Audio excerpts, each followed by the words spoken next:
नमस्कार, माझे नाव प्रणाली अकमार आहे. माझ्या शाळेचे नाव जिल्हा परिषद माध्यमिक शाळा पानकनेरगाव. मी इयत्ता 7वीमध्ये शिकत आहे. आज मी तुम्हाला या पुस्तकाची माहिती सांगणार आहे. या पुस्तकाचे नाव आहे स्वप्नाचा पाठपुरावा. या पुस्तकाचे लेखक आहेत वर्षा गजेंद्रकर. या पुस्तकात एकूण 15 गोष्टी आहेत आणि 15 पेजेस सुद्धा आहेत.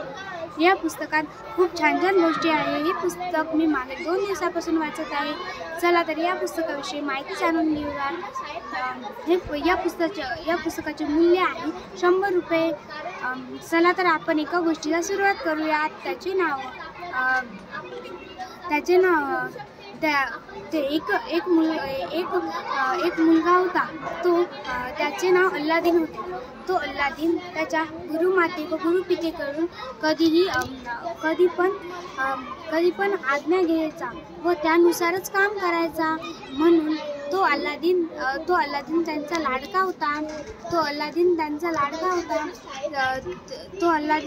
लाडका होता. एके दिवशी अल्लादीनचा वाढदिवस आला होता. अल्लादीन म्हणाला, गुरुपिता, मी काय करणार? मला तुम्ही कोणती तरी आज्ञा द्या ना. माझा आज वाढदिवस आहे.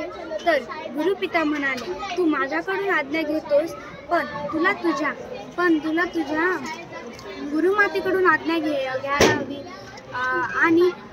आणि मग तो अल्लादीन गुरुमातेकडे गेला. गुरुमातेला म्हणाला, गुरुमाता, मला तुम्ही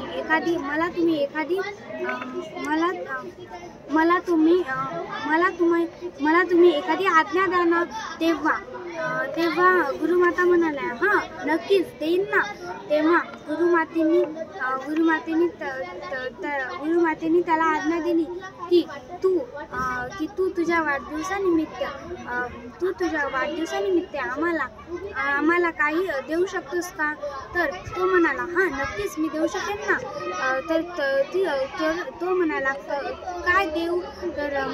तर गुरुमाता म्हणाली, तुझ्या मनानं काय देतोस चल. तेव्हा तो म्हणाला, मी आपल्या बागेसाठी खूप सारे झाडं देईन ना. तेव्हा गुरुमाता म्हणाला, हो, नक्कीच, ही तर खूपच छान बातमी आहे. तेव्हा त्या अल्लादीनने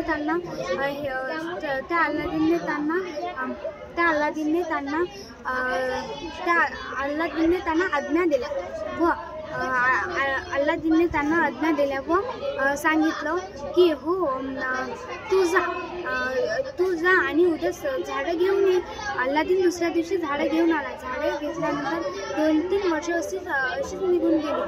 2-3 वर्षानंतर तो म्हणाला, 2-3 वर्षानंतर त्याच्यामध्ये एक शक्ती आली.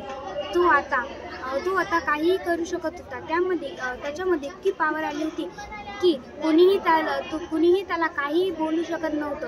कुणीही त्याला काहीही करू शकत नव्हतं. इतकी पावर आता त्याच्यामध्ये आली होती आणि त्याला ही पावर खूप आवडली. तो गुरुमाते व गुरुपितेकडे गेला. म्हणाले, हे कसं काय झालं बरं? तेव्हा गुरुमाता व गुरुपिता म्हणाले, हे मला माहीत नाही का झालं, पण हे तुझ्या चांगल्यासाठीच झालं असेल. तू याचा दुरुपयोग करू नकोस. तू याचा चांगला उपयोग कर. व गुरुमाता व गुरुपिता निघून गेले. नंतर तो अल्लादीन एकटाच राहू लागला. नंतर त्याला गुरुमाते व गुरुपितेची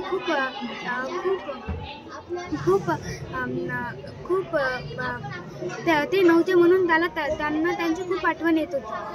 इथेच ही गोष्ट संपली. चला तर आता मी तुम्हाला दुसरी गोष्ट सांगते. दुसऱ्या गोष्टीचे नाव आहे पळायचं की लढायचं. एक गणेश नावाचा मुलगा होता. तो खूप चांगला होता. म्हणजे जसे की त्याला शिक्षणाची खूप आवड होती. त्याला शिकायचं, शिक्षणात पण खूप आवड होती. त्याला असं वाटायचं की शिक्षण आपल्यासाठीच आहे. पण एके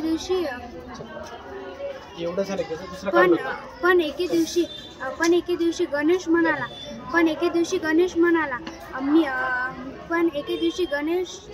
गणेशचे वडील देवघरी गेले. त्याला वाटलं माझे वडील आता गेले, आता मी काय करणार, मला त्यांची खूप आठवण येते. आणि त्याची आई पण दिवस रात्र रडत होती. रडण्याबरोबर ती लढत पण होती. म्हणजेच की जसं की दिवसा गणेशला घेऊन शेतात जात होती. गणेशला घेऊन शेतात जाताना तिला तिच्या नवऱ्याची खूप आठवण येत होती आणि ती खूप रडत होती.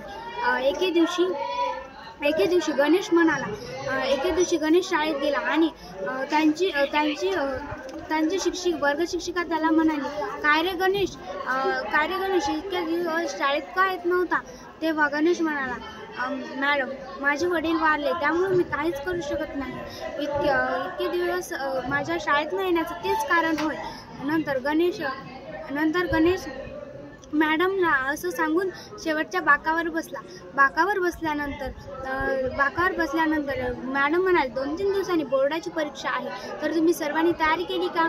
पण गण्याची कशी तयारी झाली नव्हती. तो मॅडमला म्हणाला पण नाही मला काही शिकवा म्हणून. तो चुपचाप घरी आला आणि आईची मदत करू लागला. बोर्डाचे पेपर जवळ आले आणि त्याला खूप कमी मार्क पडले. धन्यवाद.